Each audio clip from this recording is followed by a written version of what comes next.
Hey, if you want to show your love and support me and the podcast, you can buy my brand new album, All Hail Laughter, on iTunes, Amazon, plus you can support my podcast by going to patreon.com/Tom Rhodes Radio Smart Camp. Please show your love. I would appreciate it. Hi, this is Tom Rhodes. Please join me as I scour the four corners of the earth to bring you interesting and intelligent, funny people who will enrich your life with wisdom and laughter. I'll take you to Europe, Australia, all over America. I might take you to the peaks of Machu Picchu, the canals of Amsterdam, the Great Wall of China, or the swamps of Florida, and certainly the many, many comedy clubs and comedy theaters all over the world. Come hang out with me and meet the many interesting people that pop up in my life as I travel the world as a stand-up comedian. You're listening to Tom Rhodes Radio. Karate kick, baby. Rock and roll.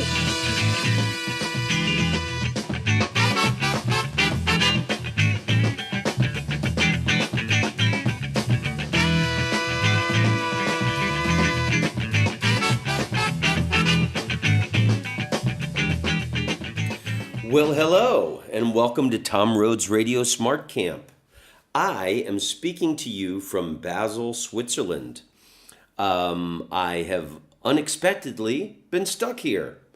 I just did a bunch of shows across Switzerland this past week, and Sunday I was supposed to fly back to Amsterdam, and then later that same day fly back to Los Angeles. But it has been snowing in Amsterdam for the last couple days, and I'm stuck in Switzerland, everybody. It's interesting. It feels, I love Switzerland. I'm happy to be here. There's certainly a lot worse places that you could be stuck than Basel, Switzerland. And I know Los Angeles is engulfed in flames at the moment. People are losing their homes. People are protesting and rioting all over the world because of more chumpy shit that Trump has done. But it feels like I am living Groundhog's Day because I am living the same day over and over here in Basel, Switzerland. I love Basel. It's a great place. The show here was the best of the entire Switzerland run. I think they're the best comedy audiences in Switzerland, in Basel. And the hotel is charming. It's a mom and pop, very charming Swiss hotel, and the people are very lovely, but I'm kind of sad and lonely and stuck in motherfucking Switzerland.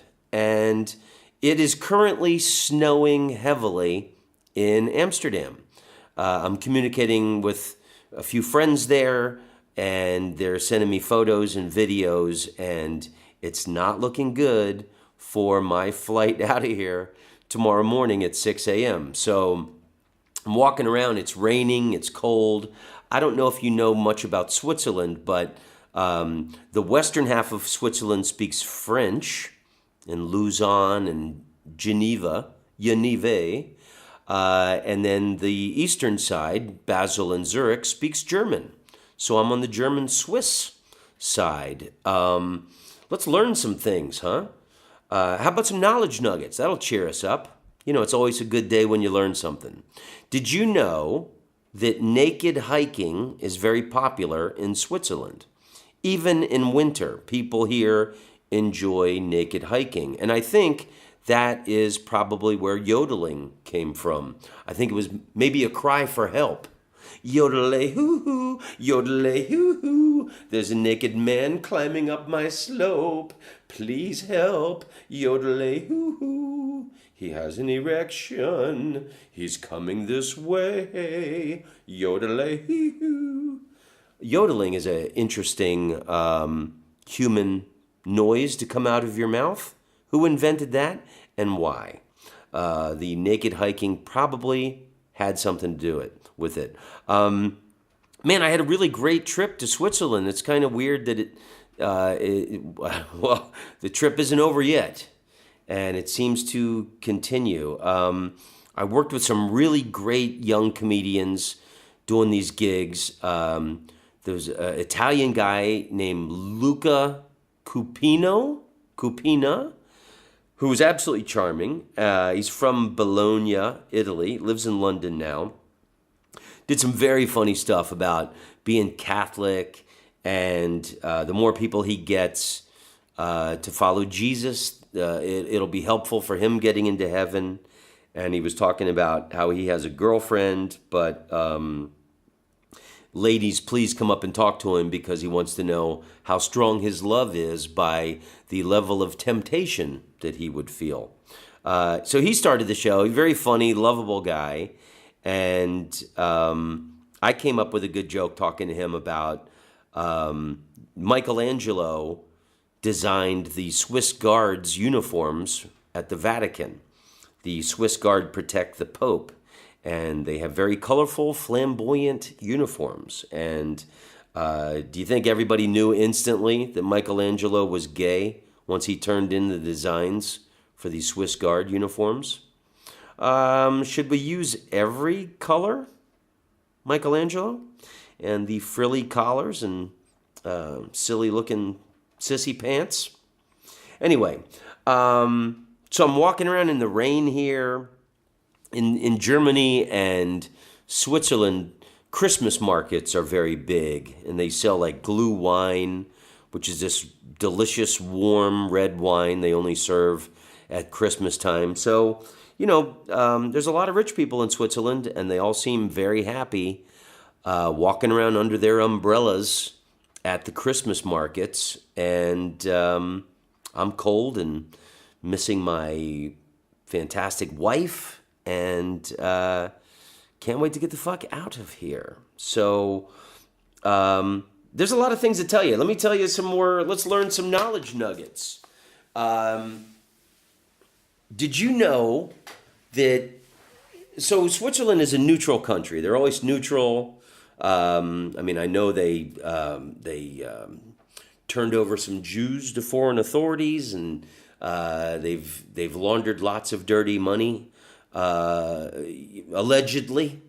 But they are very. It's a mountainous, tiny country, and there are so many nuclear fallout shelters in case of a nuclear war. There are enough nuclear fallout shelters to accommodate every citizen of Switzerland. That's mind-blowing unto itself. And then here's another little kicker, is that the bridges and main roads into Switzerland are all wired to be blown up in case of a foreign country invading them, which the last and only country to ever invade and conquer Switzerland, if I'm not mistaken, was Napoleon and the French.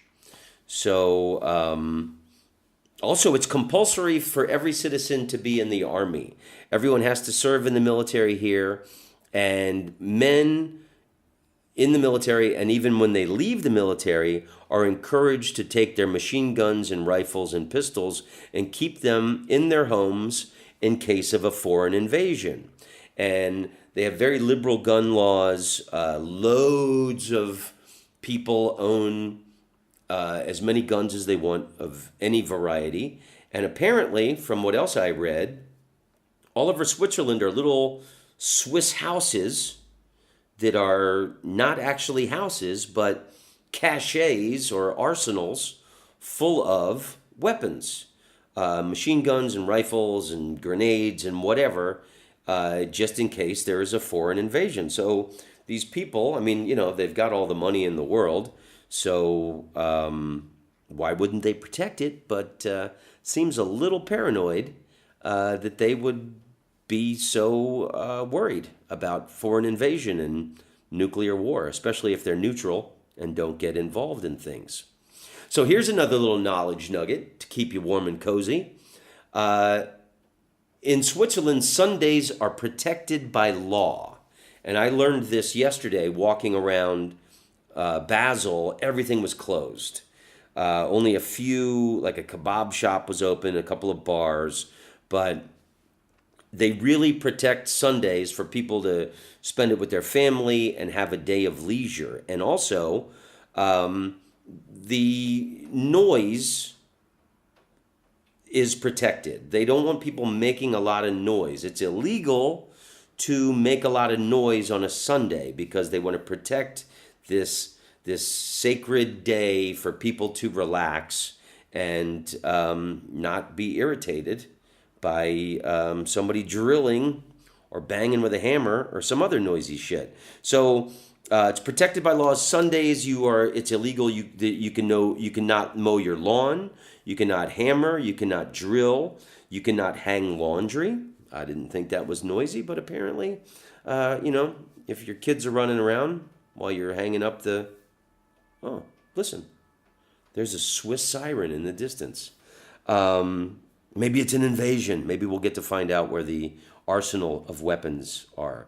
You are not allowed to wash your car, and you are not allowed to recycle bottles on Sundays, which, with such high gun ownership among the citizens of Switzerland, I'm surprised they actually had to make a law to keep the noises low. I could just picture two Swiss guys with their silly little pointed hats enjoying some fondue together. Listen, neighbor, if you keep rattling them bottles on Sunday, I'm going to pick you and each member of your family off like an elk on the peak. So tone that shit down. Here's another interesting Swiss law. Parents can be overruled by what they name their child by the government. So if you give your kid a stupid name in Switzerland, the Swiss government can say, no, you can't do that. So for example, if your last name was West and you named your kid North, the government could step in and say, no, that's not going to fucking happen. So that's interesting. So you're not allowed to call your kids stupid names. The Swiss consume more coffee than any other nation on the planet. They are the highest coffee consumers. In Switzerland, they don't have states or provinces. They have cantons. And this is an interesting little knowledge nugget about Switzerland, is that women did not get the right to vote here until 1971. And there was one canton in Switzerland where women couldn't vote until 1990. Wow. So stick that in your fondue pot and dip some bread into it. The Swiss consume more chocolate than any other nation. So they're the biggest chocolate eaters, the biggest coffee drinkers, and women were not boisterous about having their rights until the 70s. So Switzerland invented milk chocolate. Henry Nestle and some other guy, I forget his name.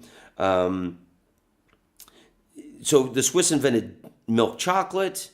They invented Velcro, cellophane, the potato peeler, muesli, Helvetica font comes from Switzerland. That's my favorite font, everybody. I don't know if you've looked at my albums that I've made, but every album I've ever put out, I've used Helvetica font.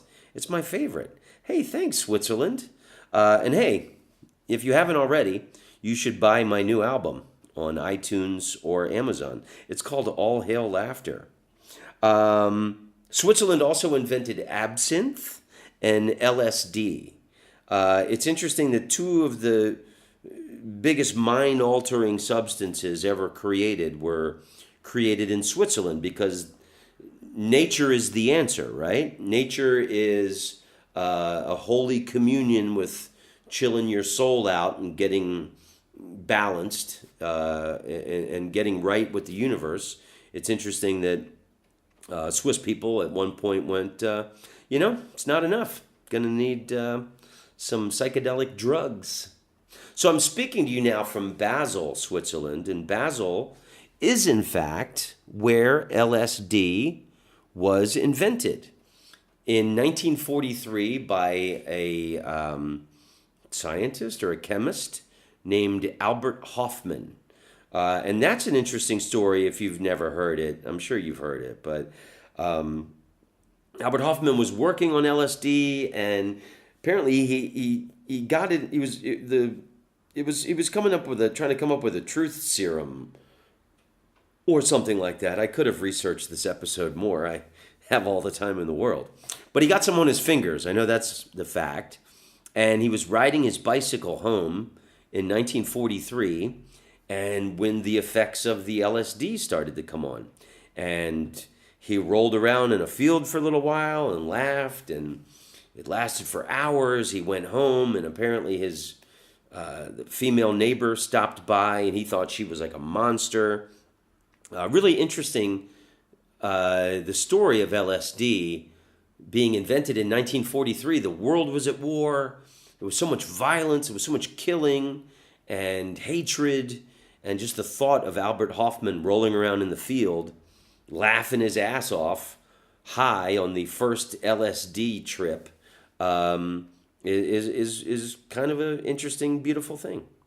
My first LSD trip was in Jacksonville, Florida, in a shitty apartment complex with some people I didn't know. Didn't really enjoy it. I was never a big acid guy. In the early 2000s, I really enjoyed ecstasy and dancing out in nightclubs and stuff. But 1998, 1999, I was living in New York City in the Wall Street area. And it was before September 11th, and there wasn't security down there. I was just 2 or 3 blocks from the World Trade Center. And then 1 block from me was the Bull of Wall Street.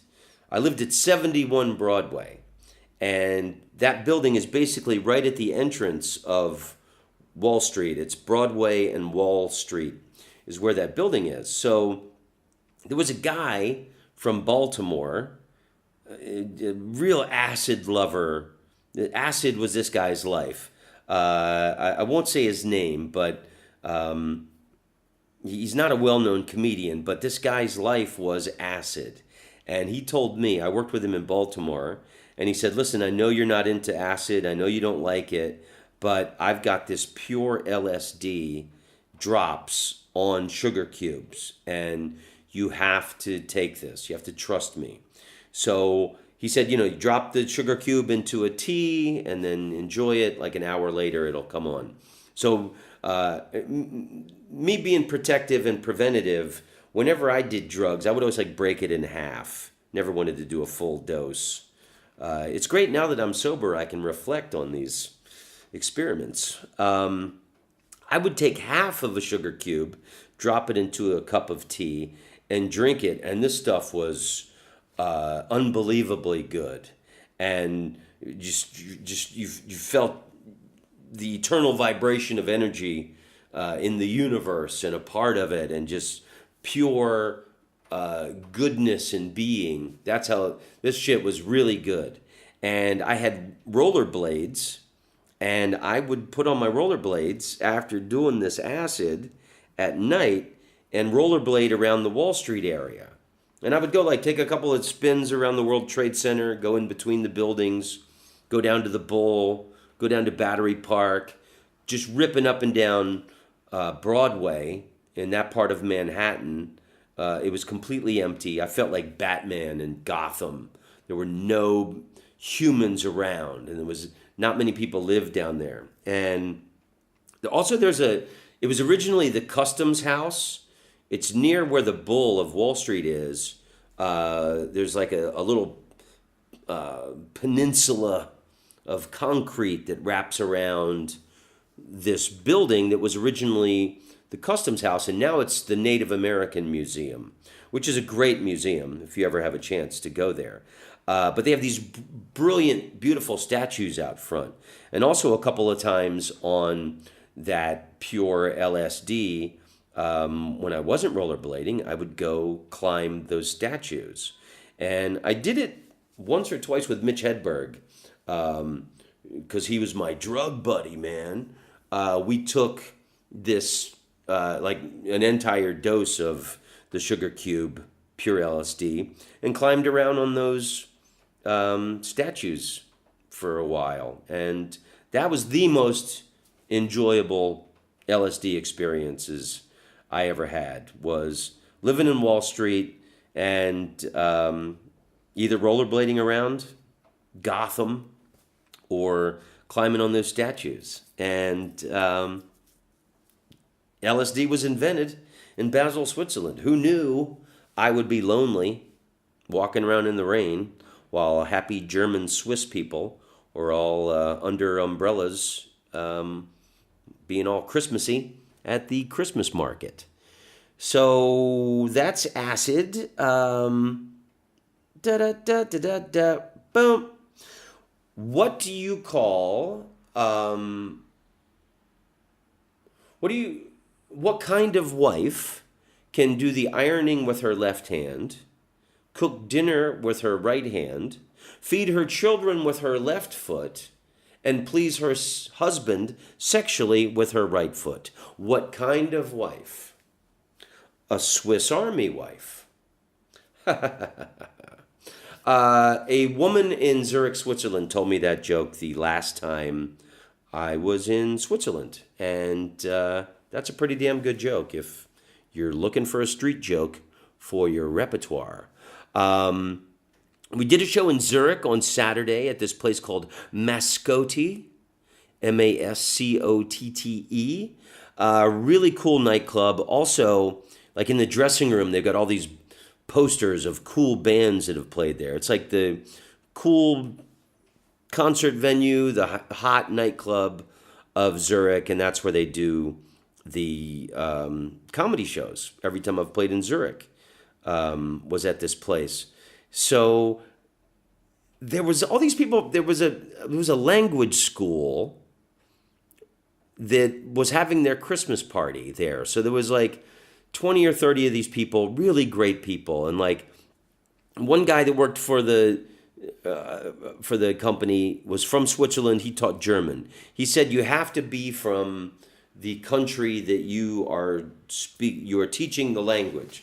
So there was Italians there, there were French, there were Spanish, there was an Argentinian woman, and they were really great people. And there was a lot of beautiful young women that were in this. So after the show, the place turns into a nightclub, and we hung around, me and the other comedians. Oh, aside from Luca, I worked with this great young guy, only 22 years old, from London, named Ed Knight, and really funny guy. You know, when you see a young comedian and you think to yourself, you know, in 5 years from now, that guy is going to own the comedy world. He told me his father was a comedian, really enjoyed spending time with this guy, and anyway, it just gives you hope for humanity when you work with young, great comedians like Luca and Ed. And I had a great time hanging out all week. And so we're hanging out, we're talking to these language teachers, and, you know, it's a packed dance club at this point, and we're on the back end of the dance floor, and there was this woman who was like 35, now I'm sorry, I would say 45 or 50, sitting there by herself. She had glasses, and I had met her earlier in the evening before the place got so crowded when we were talking to these people, and she told me that her name was Francoise. So I didn't want her to feel lonely. I saw her sitting there by herself on the back side of this couch. Nobody was talking to her, and you know, I just hate to see somebody sitting by themselves and lonely. So I said, hey, I want you to know I think Francoise is a beautiful name, and I once had a love story with a woman named Francoise from Montreal. And she said, was it a good story? I said, no, it was a complete disaster. It was shattering, in fact. And that was funny. Who the fuck just sent me a message? And then I'm talking to her, and what did she say at first? She said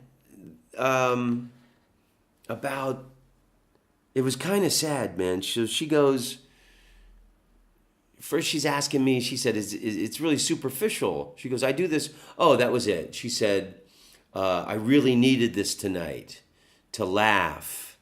She was from Lausanne, Switzerland, which is in the French side. And Lausanne is my favorite place in Switzerland. It's on a slope. The original Olympic Committee was formed there. The modern Olympic Games, the headquarters is there. It's on the side of mountains. It's just absolutely beautiful. So she's telling me, I love humor, and I love to laugh. And in Lausanne, where I come from, people have a good sense of humor and they joke. She said, I hate Zurich. People are so German and they're so serious, and no one jokes, and people are afraid to tease and make jokes and stuff. And she said, I really needed this night to come out and laugh. And I said, oh, that's great. That's what, comedy's supposed to be, to make, people feel good. And she goes, this is just once a year for me.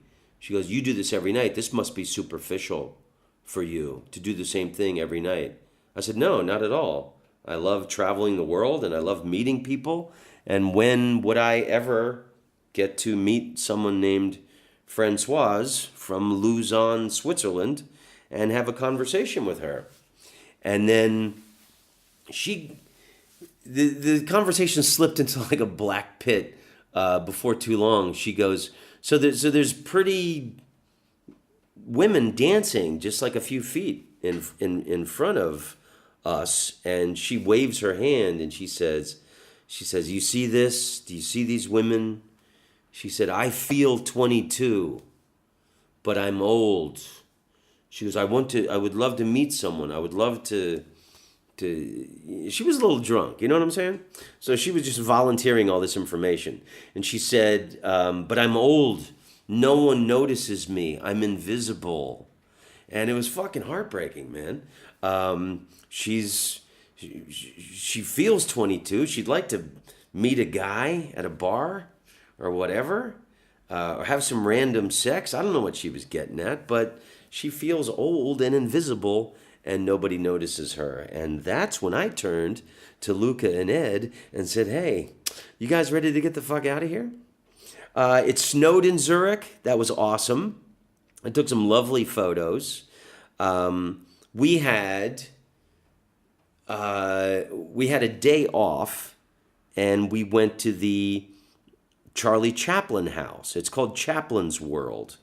And I have to say, going to Charlie Chaplin's house was probably one of the happiest days of my life. I read about the fact that they were going to turn it into a museum 5 years before it opened. And the last time I was in Switzerland, it wasn't open yet. And then I came back, it wasn't open. And every time I've been here, I've seen that it's been postponed, the opening. So it's open now.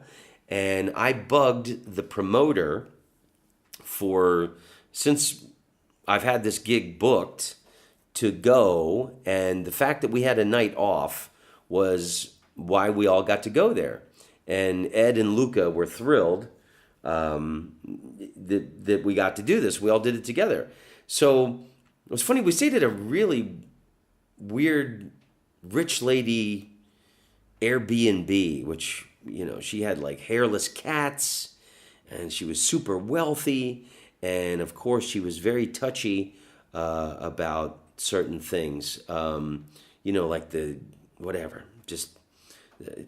automated garbage can, letting it close by itself, and weird little touchy shit. But anyway, we went and Vevey, Switzerland is where the Nestle chocolate company headquarters is. And so we go to the Charlie Chaplin house, and we took the train from Geneva to Vevey. It's like an hour and a half. Walked to the bed and breakfast, not Airbnb. and dropped our luggage, met the rich old Swiss hippie woman with the hairless cats. Why does every bed and breakfast have fucking cats? And then we took a taxi straight to the Charlie Chaplin's house, which is called Chaplin's World. So we go there. I couldn't be happier. I've just loved Charlie Chaplin my whole life. Just, patron saint of stand-up comedians and comedy and, his life, everything he went through. That Charlie Chaplin never wore the same pair of socks twice after he became famous because he was from a part of South London. He was so poor. The story is tragic, man. His parents were like music hall performers. The dad died early, and him and his brother, Sidney, basically, had to shine shoes and hustle, and they only had, one pair of socks, and he was so tired of sewing them and wearing the same socks over and over and having clothes and shoes with holes in them that after he became famous, he said he would never wear the same pair of socks twice. But like his mom went crazy when he was a kid. Actually, the mother was put into an insane asylum for a few years. So Charlie Chaplin and his brother were on their own to fend on the streets of London. Interesting little factoid, after he became massively famous, Charlie Chaplin's mother died in Glendale Hospital in Glendale, California. So, apparently she had gotten better and he brought her over to the States. I'm sure that he got to spoil her. But just the life of Charlie Chaplin is so fascinating. He was accused in paternity suits, and back then they didn't have DNA testing. If you were accused in a paternity suit, you had to stand in a court, and 12 jurors, they would hold the baby up next to you in court, and 12 jurors would look at you and look at the baby and say, that nose is similar. It's probably why he started wearing the funny mustache and the floppy shoes. He was tired of babies being held up next to him in court. So the man's life was fascinating. In World War I, he's the biggest star in the world. He traveled all over the United States selling Liberty bonds and doing these, public appearances so that they could sell these Liberty bonds and raise money for the war effort. And Charlie Chaplin was friends with everybody. He was friends with Albert Einstein. I think when he was filming Limelight in London, Winston Churchill came to on the set. There was something about Gandhi. Gandhi had inspired some idea for him. Gandhi talking about modern machinery and industrialization is what gave Charlie Chaplin the idea for the film Modern Times. So Charlie Chaplin was basically, the McCarthy communist witch hunts. He had communist friends. He was called before the Senate, and apparently they forgot all about his World War I activities where he was raising money for Liberty bonds. And there's a famous quote where he was in front of the Senate or Congress or whoever was checking him out and saying, are you a communist? Do you know any communists? And he said that I have never belonged to a political party and I have never voted. And anyway, so it was like 1952. He's on a ship going to England for one of his movies the premiere. He never gave up his English citizenship and his passport. And while he was on the ship to England, the United States government revoked his resident visa or whatever visa he needed to stay in the United States, which is so fucked up. The most beloved star on the planet Earth. I mean, sure, he liked young ladies, but he got together with his last wife, Ona, O-O-N-A, Ona, however you would pronounce that.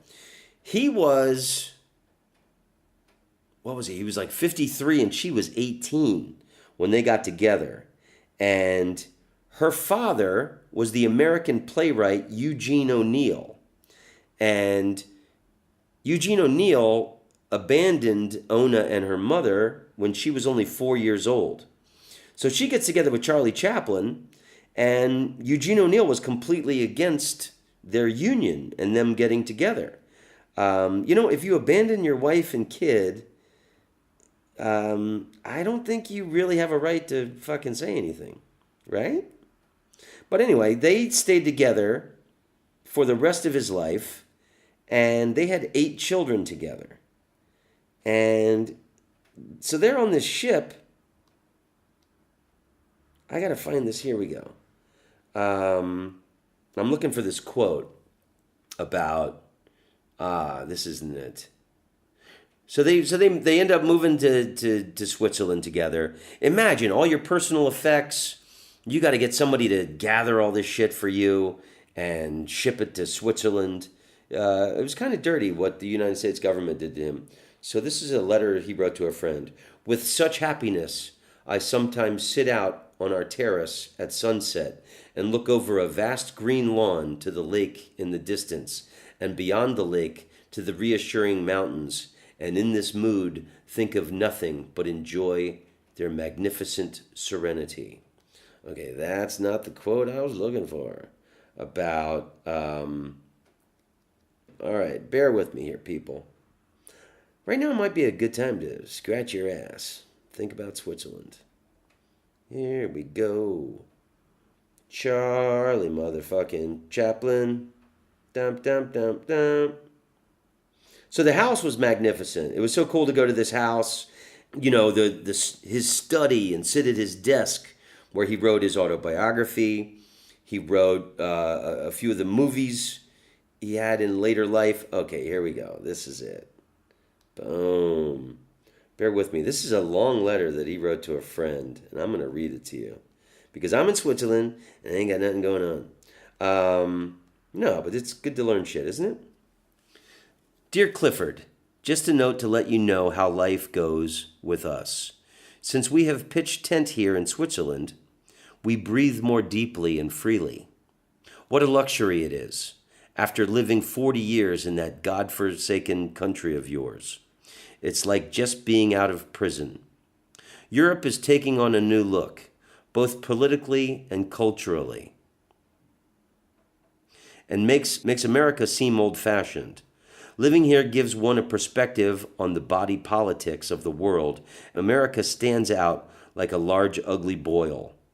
However, enough of the unhealthy and the sinister.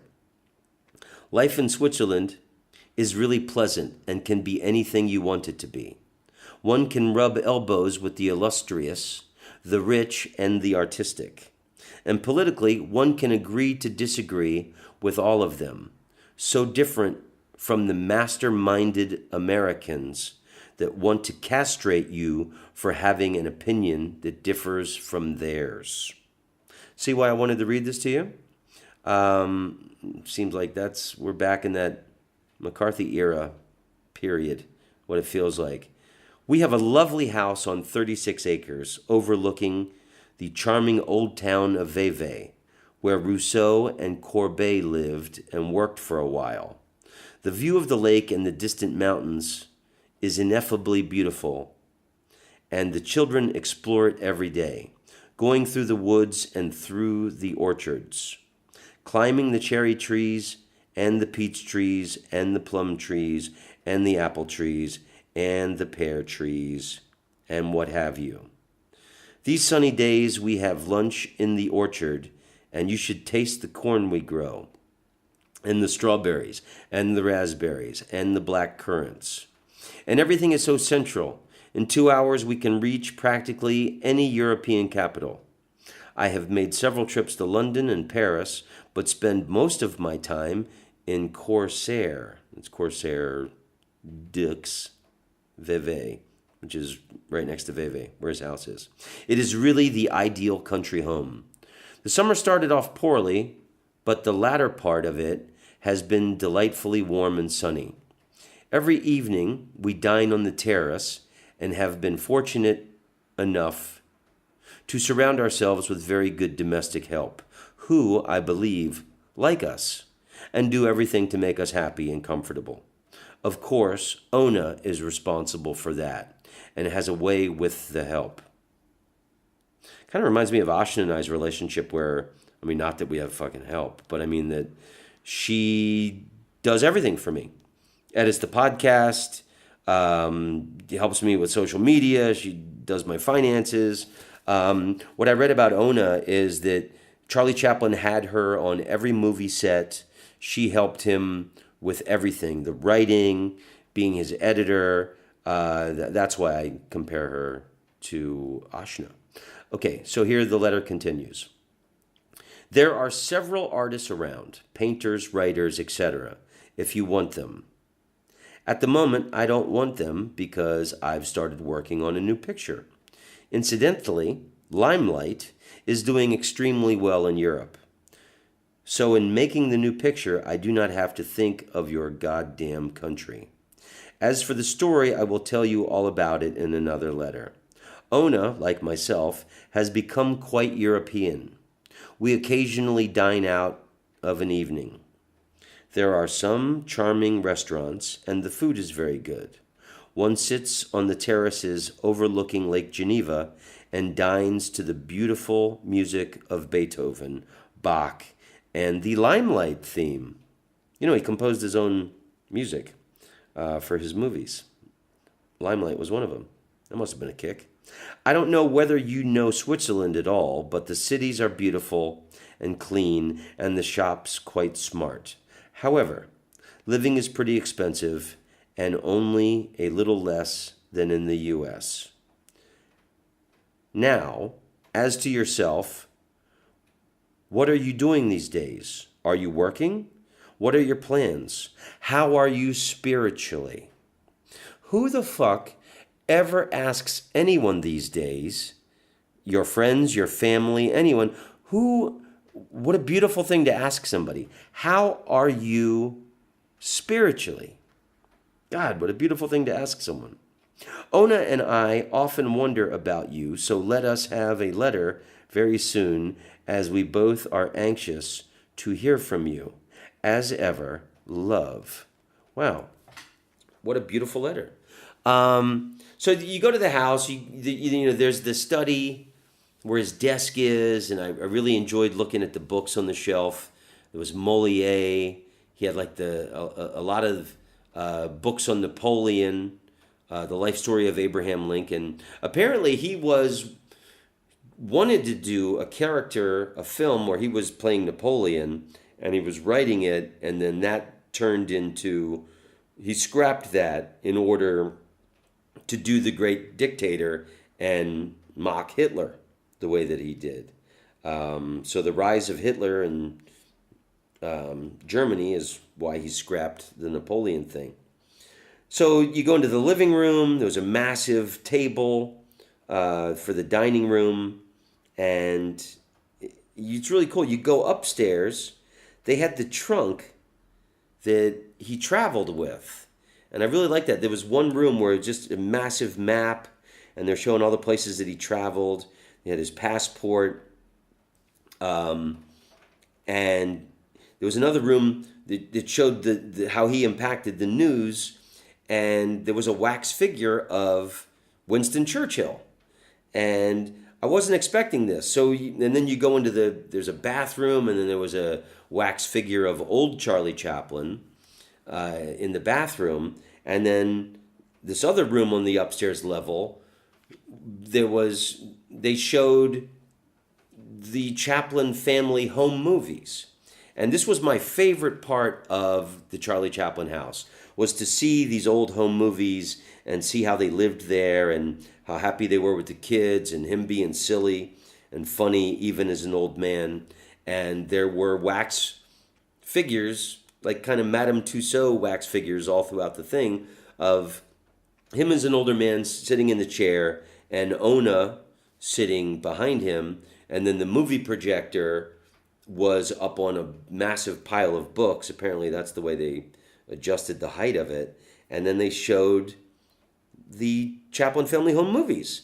And for me, that was like, boom, I got my money's worth there.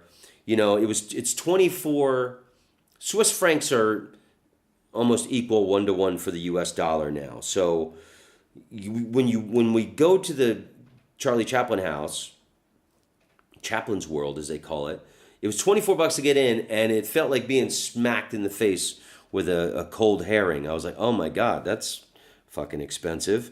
But by the time I was done looking around the house, I felt like I had gotten my money's worth. And then seeing the home movies and, and how they were with their kids, and boom, okay, I got my money's worth. It's great. And then me and Ed and Luca walked around the backyard, the property, and it had recent snow, so there's snow in the background, and it gets cold, it gets dark early this time of year in this part of the world. So I don't know, it's like 4:30. It's getting, I guess it's about 4 o'clock because the sun is setting, and we sat in the backyard.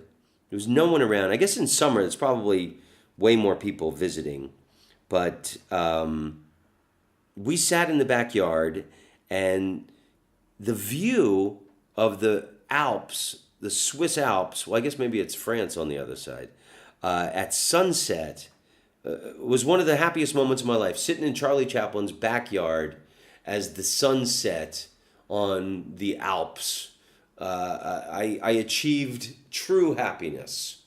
And so I'm done. I got my money's worth. Oh, I forgot to mention, upstairs there was also, in the bathroom, was a Madame Tussauds kind of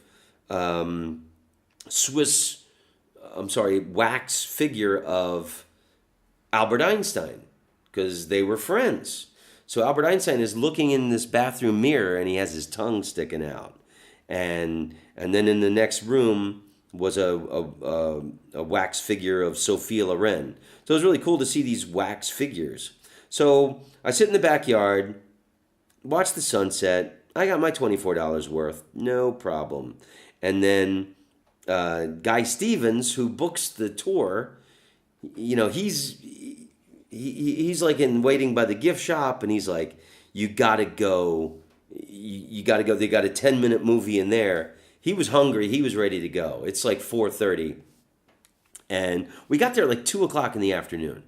So we spent the whole day there. He goes, you got to go in. And he goes, there's a whole nother part after the movie. So I go into this modern building. And apparently this was the holdup on getting the place built as a museum forever. The family couldn't decide on should they build this massive modern building on the property, because apparently where like their pool was is now the parking lot, blah blah blah.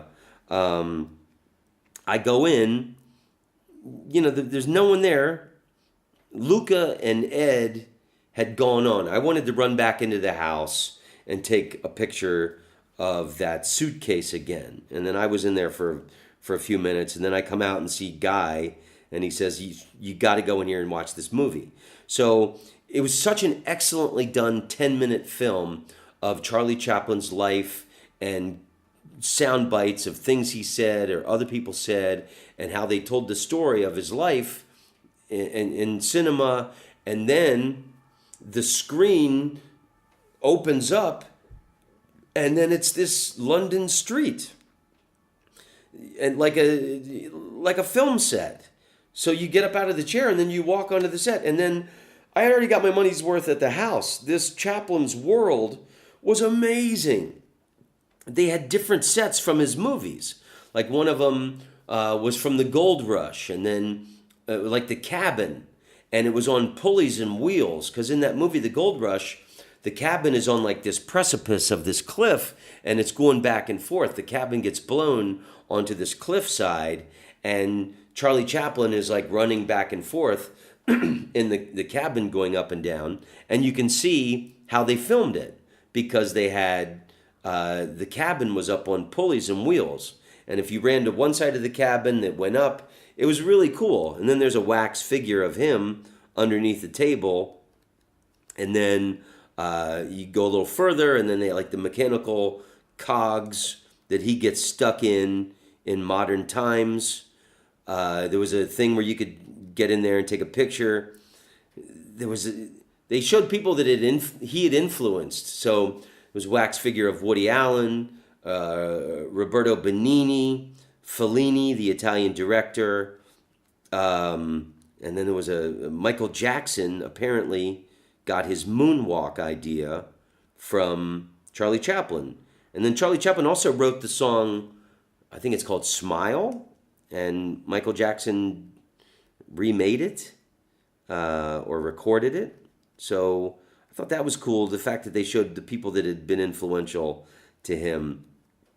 And then they just showed the impact that Charlie Chaplin had on the world and life. I mean, this guy definitely earned this big-ass, beautiful house and being able to live in serenity with his wife and 8 children. And then in the house, the great dictator, there was a Jewish, like the Jewish ghetto, and like they had written Jew on what year did this movie come out? It was like as Hitler's rising to power. So I think it was like 1938, 1939. And then there was a beautiful blind Jewish woman who was selling flowers. So there's a wax figure of the Jewish flower seller. And then is the actual tramp costume with the shoes and the bowler hat and the cane in a glass case. So I just left there completely elated. It was one of the happiest days of my life. I highly recommend going to the Chaplin house, taking a trip to Switzerland, and it's worth every cent. And the family did a brilliant job. And also, my favorite thing, you can sit on the furniture. So you can sit down and watch the family home movies in the big living room. You could sit down on the couch. There were copies of these books full of the British comedy magazine called Punch. So they had it from like the 1890s and 1910s.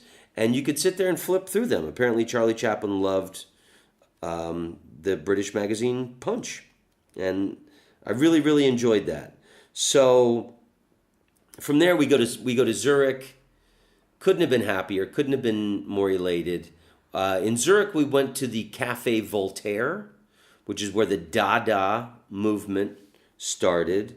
That was, took all of 30 seconds to pop in there, get a photo. And there was something I wanted to tell you about the Dada motherfucking movement. Okay, so, what else did I wanted to tell you? It is illegal to deny the Holocaust, that the Holocaust happened in Switzerland. It's illegal to have one social pet. It is illegal to have one guinea pig in Switzerland, because guinea pigs need a friend, like me in Switzerland. I need a friend. That's the thing about traveling. Like, it's always better when you're with somebody, so you have somebody to turn to and say, hey, look at that.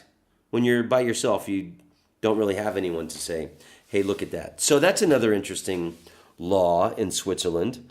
It's illegal to have only one guinea pig. They consider it cruel. A cup of soup was invented in Switzerland. They have no president. They have a 7-member council that's voted into office, and then they rotate each one for 1 year as the federal president. Isn't that interesting? You can lease a cow and keep all the dairy. There was some more shit I wanted to tell you. Okay, well, that's about it, I think. What else? Switzerland. Let me take a look.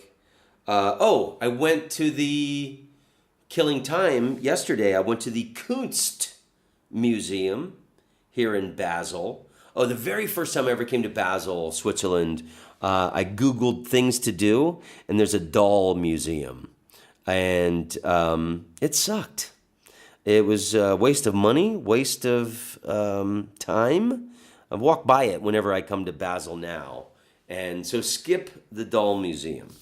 So at the Kunst Museum, oh, that's what I wanted to tell you. So it's interesting being in Switzerland now and where I am in my life, because the last time I was in Switzerland, my father was in critical, he was in intensive care, critical condition, whatever you call it. He was in a coma, hooked up to machines, and fighting for his life.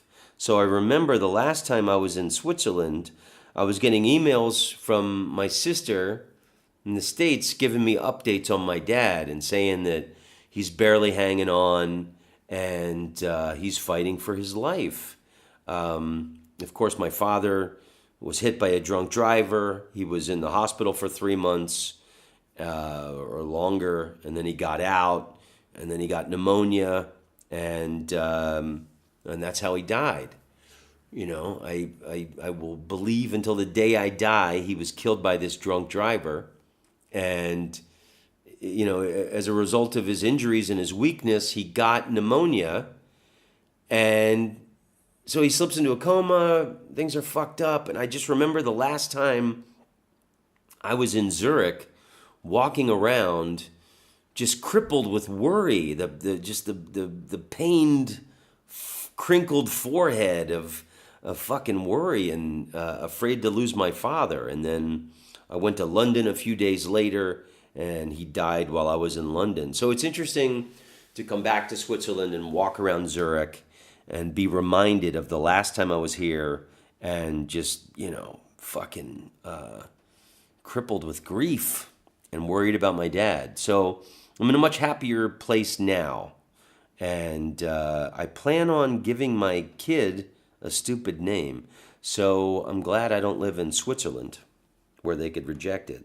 Yeah, the death of my father and my sister, as you know, if you're a regular listener, just helped me get my shit together. And eventually, you know, I mean, I busted my head open in Philadelphia, but just losing them made me finally see clearly that to honor them, I should not be drunk out of my mind every night of my life. So anyway, it's interesting to be back now in Switzerland and sober, even though I'm fucking stuck here. So yeah, I went to the Kunst Museum in Basel yesterday, and fuck, that's a pricey museum too, man. $26 plus $5 for the audio guide. You got to get the audio guide, right? That's what Ashna taught me. If you don't get the audio guide, you don't learn anything. So they had a Chagall exhibit there. I didn't know much about Chagall, but it was excellently done exhibit. And now I know everything about Chagall. How he was from a small town in Russia, and you know, he went to Paris, and you know, he went back to his small town in Russia, and then World War I broke out. He was stuck there, and then he tried to roll with the communist thing, but they kept seizing the property of Jews. And he was Jewish, and he saw like family members of his have everything looted from them. And he thought that communism was a beautiful idea if people could live up to it, which that is what communism is all about. It's human avarice does not make it a viable thing. So he painted these really interesting things. There was the Red Jew, was one painting. It was this Jewish Orthodox guy with like red face and red. And another one he did was the Green Jew. I don't know what the story is behind that, but the painting style was very interesting. And then in the permanent collection, they had some really great stuff. They had Picasso's Harlequin without an H, which is like the comedic character. They had the brothers, the absinthe drinker. There was a couple of great Van Goghs, a couple of great Gauguins. They had Bonnard, love Bonnard.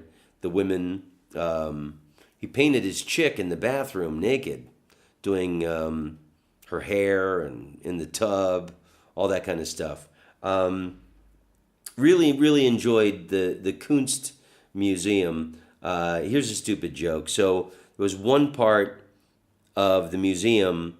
It's a massive place. There's not very many people there, and then there's this like a velvet rope on two stands. And there's a woman as you go from one part of the museum to the other, and it's just I guess from the older paintings to like the modern section or whatever. And I'm fucking walking, and this woman says something to me in German, and I'm like, what? And she made me walk back and go around the velvet rope because one way was to enter and one way was to exit.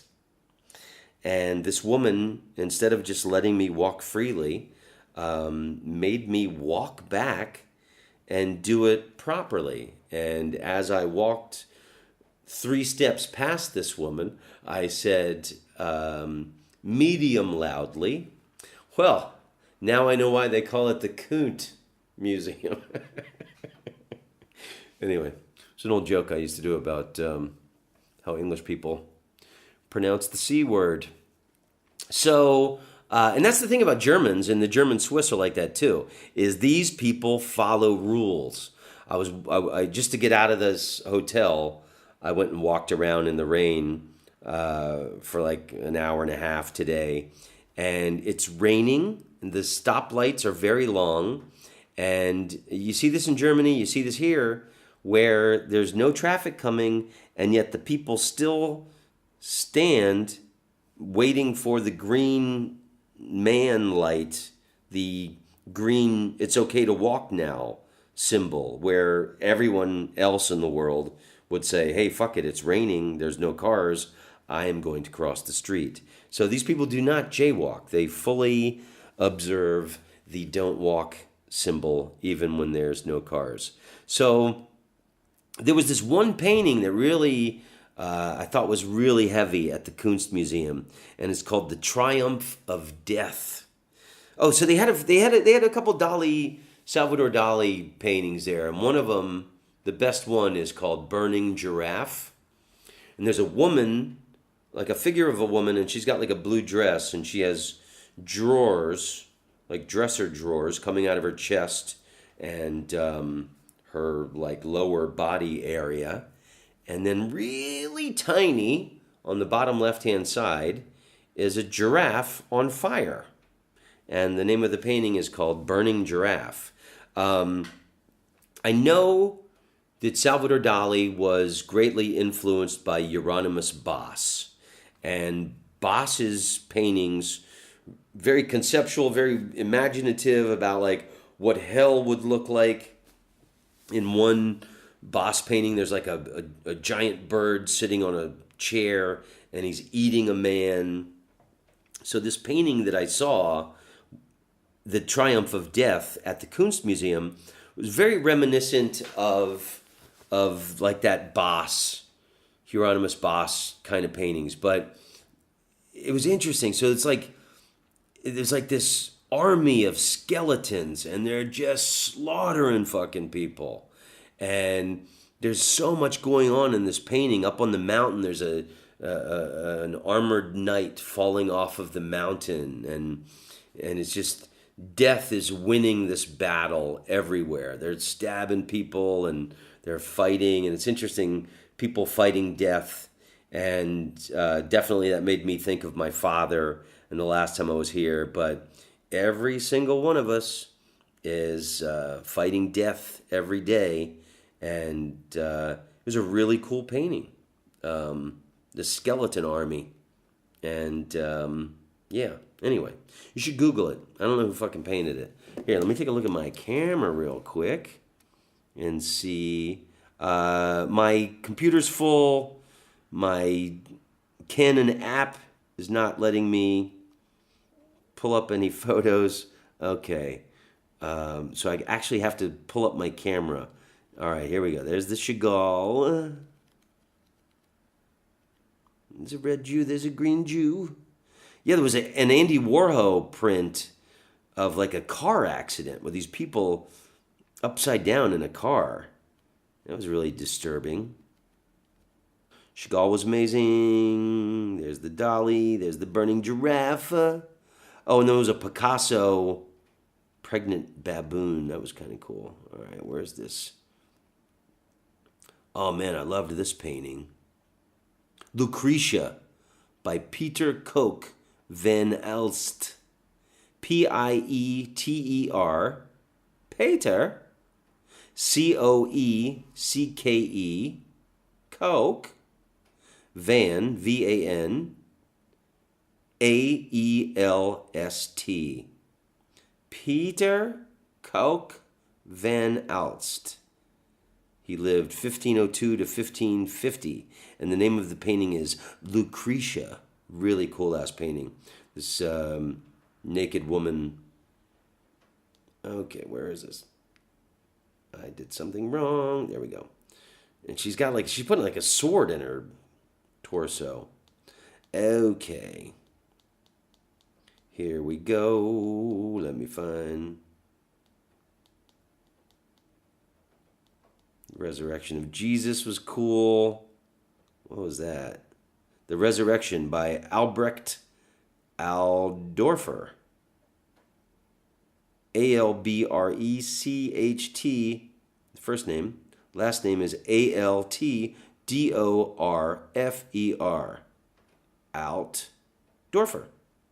The Resurrection. Okay, so, I mean, they didn't have Hollywood special effects. And what they did with the oil paintings were pretty cool. All right. I'm scanning. There it is. Fuck, did I not take a photo of who did that? Dirty fuckers. Okay. Sorry, people. Keep you waiting. Oh, Pizarro. They had some really nice Pizarros there. He had this pointillism style. All right, then. Fuck. Sorry about that. Okay, so, yeah, I don't know what to tell you. I'm sure I'm going to think of something as soon as I turn off this recording, but, I'm by myself. I miss my amazing wife, and it just goes to show you, love is a beautiful thing.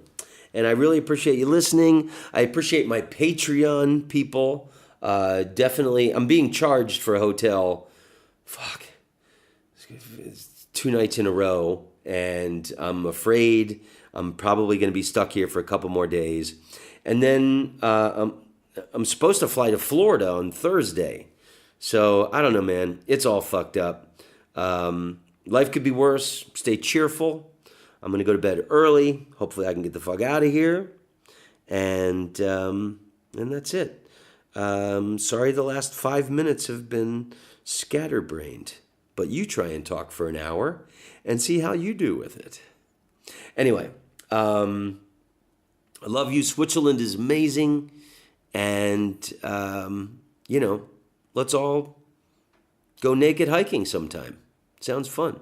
We'll do it in Charlie Chaplin's backyard and raid his orchards. Okay, my friends, thanks for listening. They say do what you love and the money will follow. I'm still trying to work that out. Okay, that's it. I'll stop rambling. I love you all. Thank you for listening to Tom Rhodes Radio Smart Camp. And I hope you have a very happy, wonderful Christmas wherever you're going to be. And hopefully I will put out another episode before Christmas. Anyway, okay. How about some happy Christmas music? Yeah, sure. We'll end this with my favorite Christmas song of all time, The Kinks' Father Christmas. This song always gave me a chuckle in high school because they want to beat up Santa Claus if he doesn't bring them some money. It's hilarious. Love Dave Davies. Love the Kinks. Okay, my friends. Shalom, amigos amigas. Hey, if you want to show your love and support me and the podcast, you can buy my brand new album, All Hail Laughter, on iTunes, Amazon, plus you can support my podcast by going to patreon.com/Tom Rhodes Radio Smart Camp.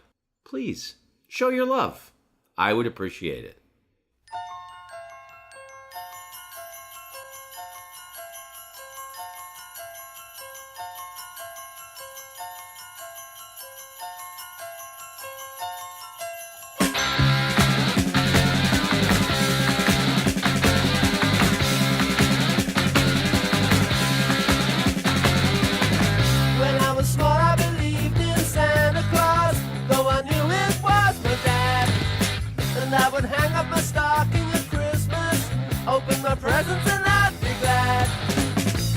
Last time I played Father Christmas, I stood outside a department store.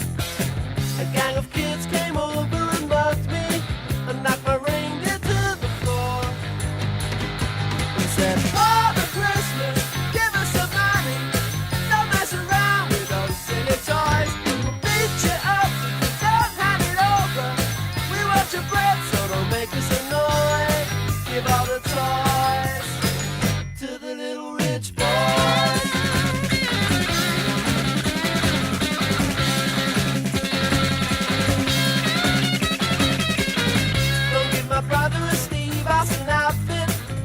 My sister a cuddly toy. We don't want a jigsaw or Monopoly money. We only want the real McCoy. Father Christmas, give us some money. We'll beat you up if you make us annoyed. Father Christmas, give us some money.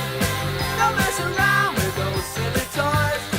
But give my daddy a job cause he needs one. He's got lots of mouths to feed. But if you've got one, I have a machine gun, so I can scare all the kids on the street. Father Christmas, give us some money. We got no time for your silly toys. We'll beat you up if you don't hand it over. We want your bread, so don't make us annoyed. Give all the toys to the little rich boy.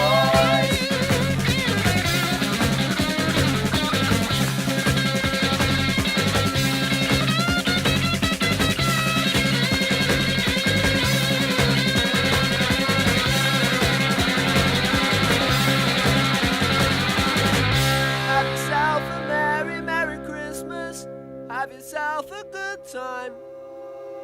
But remember the kids who got nothing while you're drinking down your wine.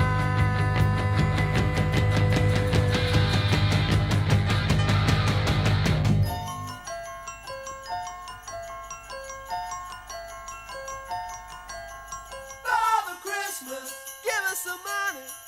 We got no time for your silly toys. Father Christmas, please hand it over. We'll beat you up, so don't make